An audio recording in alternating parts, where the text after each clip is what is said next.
அனைவருக்கும் வணக்கம். UG Tamil lesson. அதில் நம்ம இன்னைக்கு பார்க்க போகிறது அலகு 2ல் இருக்கிற பழந்தமிழ் இலக்கியங்களில் அறிவியல் சிந்தனை அப்படிங்கிற தலைப்பில் உலோகவியல் அப்படிங்கிற பாடத்தை தான் நம்ம இப்போ பார்க்க போகிறோம். வாங்க நம்ம இப்போ பாடத்துக்குள்ளே போகலாம். இந்த உலோகவியல் அப்படிங்கிற பாடத்தை உங்களுக்கு நான் கட்டுரை வடிவத்தில் தான் கொடுத்துருக்கேன். முதல்ல நம்ம உலோகவியலுடைய விளக்கம் என்ன அப்படிங்கிறத பார்க்கலாம். உலோகவியல்னா என்ன அப்படின்னா, உலோகத்தை அதனுடைய தாதுவிலிருந்து பிரித்தெடுத்து வெவ்வேறு படிநிலையில அதை தூய்மைப்படுத்துறதும் அதை விவரிக்கின்ற பகுதியை தான் உலோகவியல் அப்படின்னு சொல்றாங்க. இந்த உலோகங்கள் அப்படின்னு சொல்லும் போது அந்த உலோகவியலுங்கிற சொல்லு முதல்ல எங்கிருந்து வந்தது அப்படிங்கிறது தெரியணும். முதல்ல தமிழர்கள் தங்கம் அப்படிங்கிற சொல்ல எந்த பொருளை தங்கம்னு சொன்னாங்க? வெள்ளிங்கிற பொருள், செம்பு, இரும்பு, இதெல்லாம் எப்படி அவங்க கண்டறிந்தாங்க அப்படிங்கிறதெல்லாம் நமக்கு தெரிஞ்சுக்கணும் இல்லைங்களா? இது மிகப்பெரிய வரலாறு. ஆனா இதை நீங்க எழுதுகின்ற வகையில உங்களுக்கு கொஞ்சம் எளிமையா கொடுத்துருக்கேன். முதல்ல பாத்தீங்கன்னா இந்த உலோகவியல் அப்படிங்கிற சொல்லானது பண்டைய கிரேக்க மொழி சொல்லிலிருந்து தான் இந்த சொல்லானது தோன்றியது. இதை பாத்தீங்கன்னா தமிழர்கள் ஒரு குறிப்பிட்ட தனிமங்களை பொன் அப்படின்னு சொன்னாங்க. அப்படி இல்லாட்டினா மாழை அப்படிங்கிற சொல்லாலதான் குறிப்பிட்டாங்க. மெட்டல் அப்படிங்கிற ஆங்கில சொல்லுக்கு நேராக தமிழ்ல பொன் அப்படின்னு தான் அவங்க சொன்னாங்க. இதுக்கு நமக்கு என்ன உதாரணம் அப்படின்னு பாத்தீங்கன்னா திருக்குறள்ல இருக்கு. முதல்ல அவங்க பொன் என்ற சொல்லு பாத்தீங்கன்னா இரும்பை குறிக்கிறதா தான் இருந்தது. அதுக்கப்புறம்தான் பொன் என்ற சொல்லு தங்கத்தை குறிப்பதாக மாறியது. இது நமக்கு எப்படி தெரியுது அப்படின்னா, திருக்குறள்ல பாத்தீங்கன்னா சுட சுடரும் பொன் போல் அப்படிங்கிற வரிய திருக்குறள்ல திருவள்ளுவர் பயன்படுத்துறாரு. எனவே இந்த இடத்துலதான் அந்த பொன் என்ற வார்த்தையானது இரும்பை விட்டுட்டு தங்கத்தை குறிக்கிறதா பயன்படுத்தப்பட்டது. அதே மாதிரி பாத்தீங்கன்னா பொண்ணை நெருப்புல உருக்கி அதுல மண்ணெல்லாம் சேர்த்து கலைநயத்தோட அழகா அணிகலன்கள்லாம் செஞ்சாங்க. அதே மாதிரி வெள்ளை நிறத்துல பளபளப்பா இருந்த உலோகத்தை வெள்ளின்னு சொன்னாங்க. சிவப்பா இருந்த உலோகத்தை செம்பு அப்படின்னு பெயரிட்டாங்க. இதுக்கெல்லாம் அதுக்கப்புறம் தான் அவங்க இரும்பை தெரிஞ்சுக்கிட்டாங்க. கருப்பான நிறத்தோட இருக்கிற பொண்ணை அவங்க கரும்பொன் என்று அழைத்தனர். எனவே உங்களுக்கு கரும்பொன் என்று முதலில் தமிழர்கள் எதை அழைத்தனர் அப்படின்னு சொன்னா இரும்பை தான் அவங்க கரும்பொன் என்று அழைத்தனர். எனவே நம்ம தங்கம் அப்படின்னு எழுதிடக்கூடாது. கருமையான நிறத்தை இருக்கின்ற இரும்பை தான் அவங்க கரும்பொன் என்று அழைத்தனர். அடுத்து பாத்தீங்கன்னா இந்த பொன் நகை செய்யறாங்க இல்லைங்களா? இந்த பொன் அப்படிங்கிற அந்த உலோகத்தை உருக்கி அழகா நகையெல்லாம் செய்யறாங்க இல்லையா? அந்த தொழிலாளர்கள் அவங்க என்னெல்லாம் சொல்லி பேர் வச்சு அழைச்சாங்க அப்படின்னு பாத்தீங்கன்னா பொற்கொள்ளர் சொன்னாங்க, கம்மியர் அப்படின்னாங்க, தட்டார் அப்படிங்கிற பெயர்ல எல்லாம் அழைத்தார்கள். அடுத்துதான் நம்ம பார்க்க போறது தொல்காப்பியத்துல என்னெல்லாம் இந்த உலோகவியல் பத்தி சொல்லியிருக்காங்க அப்படிங்கறத தான் பார்க்க போறோம். இந்த தொல்காப்பியம் அப்படின்னு சொல்லும் போது தொல்காப்பியத்துல பாத்தீங்கன்னா எழுத்ததிகாரம், சொல்லதிகாரம், பொருளதிகாரம்னு 3 அதிகாரம் இருக்கு. இதுல பொருளதிகாரம் அப்படிங்கிறது தமிழ் மக்களுடைய வாழ்க்கைய அப்படியே நமக்கு படம் பிடித்து காட்டுவதா இருக்கு. இதுல புறத்திணை அப்படின்னு இருக்கு. அது ஒரு ஆண் மகனுடைய போர், வீரம், கொடை, புகழ், பிறப்பு, இறப்பு எல்லா நிகழ்ச்சியும் அந்த சமுதாய செய்தி எல்லாம் சொல்றதா இருக்கு. இது நமக்கு இதுல இருக்கின்ற ஒரு பாடலானது அந்த உலோகங்களை அவங்க பயன்படுத்தியிருக்காங்க அப்படிங்கிறது நமக்கு சொல்றதா இருக்கு. அது என்ன பாடல் அப்படின்னு பாத்தீங்கன்னா, குடையும் வாளும் நாள்கோலன்றி மடையமை ஏனி மிசை மயக்கமும் கடையிற் என்ற இந்த தொல்காப்பியத்தினுடைய புறத்திணை இயல் 71. இந்த பாடல் வரியானது நமக்கு அவர்கள் உலோகங்களை பயன்படுத்தி இருக்கின்றனர் என்ற செய்தியை நமக்கு கூறுவதாக இருக்கின்றது. இந்த பாடலுடைய விளக்கம் என்ன அப்படின்னு பாத்தீங்கன்னா, ஒரு மன்னன் நல்ல நாள் பார்த்துதான் போர் செய்வதற்காக புறப்பட்டு இருக்கான். அவன்கிட்ட குடை இருந்திருக்கு, வாள் இருந்திருக்கு.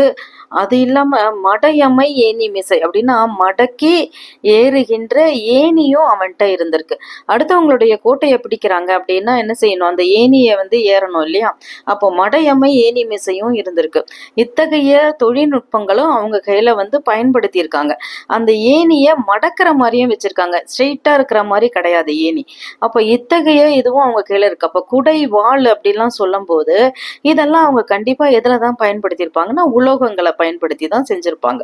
அப்போ இந்த நூற்பாவின் வழியாக தொல்காப்பியர் காலத்திற்கு முன்பிருந்து தமிழர்கள் இவற்றையெல்லாம் அறிந்து வைத்திருக்கின்றனர் அப்படிங்கிற செய்தியானது நமக்கு தெரிகின்றது. அடுத்ததான் நம்ம பார்க்க போறது என்னன்னா, சங்க இலக்கியங்கள்ல இந்த உலோக தொழில்நுட்பங்களா இருக்கிற இரும்பு, எஃகு இத வச்செல்லாம் அவங்க என்னென்னலாம் பயன்படுத்தியிருக்காங்க. இத பத்தி எல்லாம் நம்ம தெரிஞ்சுக்க போறோம். முதல்ல நமக்கு சங்க இலக்கிய நூல்கள் என்னென்னு தெரியணும். 8 தொகையும் 10 பாட்டும் தான் சங்க இலக்கிய நூல்கள். இதுல பாத்தீங்கன்னா இரும்பை பத்தியும் எஃகு பத்தியும் அதனுடைய தொழில் பற்றியும் தொழில்நுட்பங்களை பத்தியும் அதனுடைய பயன்பாடுகள் பற்றிய செய்திகளும் அதிகமா இடம்பெற்றுள்ளது. இவங்க அந்த தொழில்நுட்பங்களுக்கு என்னென்ன பெயர்லாம் வச்சிருக்காங்க தெரியுமா? பொன், இரும்பொன், கரும்பொன், கருந்தாது, இரும்பு, எஃகு, கொல்லன், கருமை கொல்லன், உலை, உலைக்கூடம், உலைக்கல், துருத்தி, விசைவாங்கி, விசைத்து, வாங்கு துருத்தி, மிதி உலை, ஊது, குருகு, குடம், குறடு, குறுக்கு இந்த மாதிரி கலை சொற்கள்லாம் நம்ம சங்க இலக்கியத்துல பார்க்க முடியுது. எனவே அவர்கள் இந்த தொழில்நுட்பத்தை நல்லா தெரிஞ்சு வச்சிருக்காங்க அப்படிங்கிறது நமக்கு தெரியுது. இப்போ நற்றிணையில ஒரு பாடலானது இடம்பெற்றுள்ளது. இந்த பாட்டு வழியாக நம்மளால அறிந்து கொள்ள முடிகின்றது. அந்த பாடல் என்ன அப்படின்னு பாத்தீங்கன்னா, இரும்பின் அன்ன கருங்கோட்டு புன்னை, நீலத்து அன்ன பாசிலை அகம்தோறும், வெள்ளி அன்ன விலங்கு இனர் நாப்பன், பொன்னின் அன்ன நருந்தாந்து உதிர அப்படிங்கிறது அந்த நற்றிணை பாடல். வரியினுடைய பொருள் என்ன அப்படின்னு பாத்தீங்கன்னா, இரும்பு போல கருநிற கிளைகளை உடைய புன்னை மரம். அதுதான் என்ன சொன்னாங்க, இரும்பின் அன்ன கருங்கோட்டு புன்னை அப்படின்னா அந்த புன்னை மரம் எப்படி இருக்குன்னா இரும்பு போல கிளைகளை உடையதாக அந்த புன்னை மரமானது இருக்கின்றது.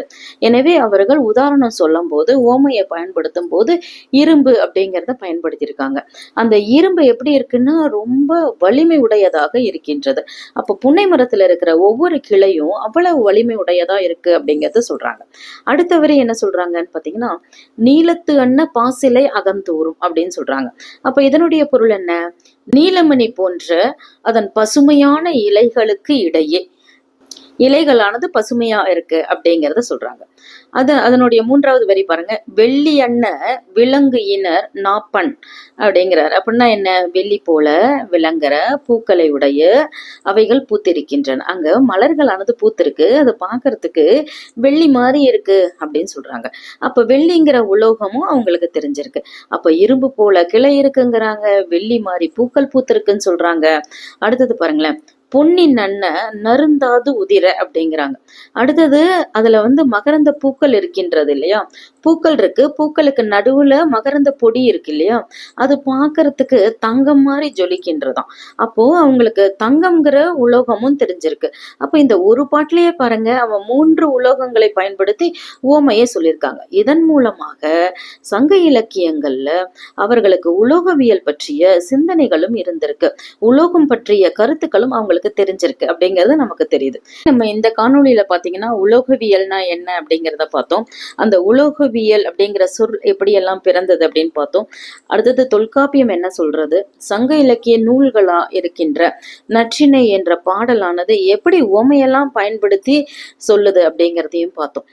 அடுத்து வருகின்ற கொல்லருங்கிறவங்க யாரு, கொல்லர் எப்படியெல்லாம் அந்த உலைக்கலன்களை பயன்படுத்தினாங்க, அந்த உலோக தொழில்நுட்பங்களை எப்படியெல்லாம் பயன்படுத்தினாங்க அப்படிங்கிறதையும், கணக்கதிகாரம் அப்படிங்கிறதையும், பிழைநீங்கிறவரை இதை பத்தி எல்லாம் என்ன எழுதியிருக்காரு அப்படிங்கிறதையும் அடுத்த காணொளியில நம்ம பார்க்கலாம். இதனுடைய தொடர்ச்சி அடுத்த காணொளியில. நன்றி.